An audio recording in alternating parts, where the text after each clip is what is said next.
Il y a une catégorie des personnes qui m'ont suivi en privé pour me dire que j'ai tort de dire que la Belgique n'a jamais été la force métropolitaine du Congo.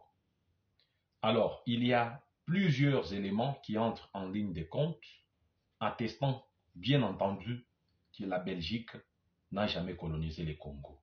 Alors, parmi ces éléments, aujourd'hui, je vais devoir soutirer un seul. Et à chaque fois qu'on en aura l'occasion d'en parler, d'en discuter, je vais commencer à évoquer l'un après l'autre. Alors aujourd'hui, je voudrais me fonder sur la culture. Par définition, la culture, c'est le peu de connaissances qui restent dans la caboche de l'homme après avoir tout oublié. Et la culture met en valeur ou en lumière plusieurs éléments.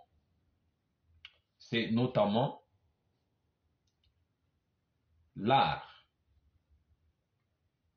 le mode, la science, la religion, etc., la langue, etc., etc.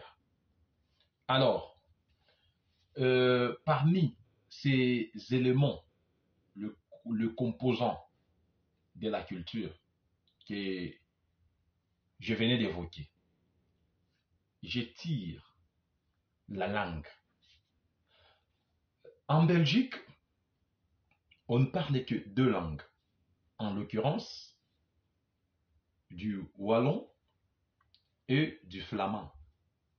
Alors, si et seulement si que la Belgique avait colonisé le Congo, veuillez me montrer parmi l'une de ces langues laquelle, ou soit si toutes les deux sont-elles parlées au Congo.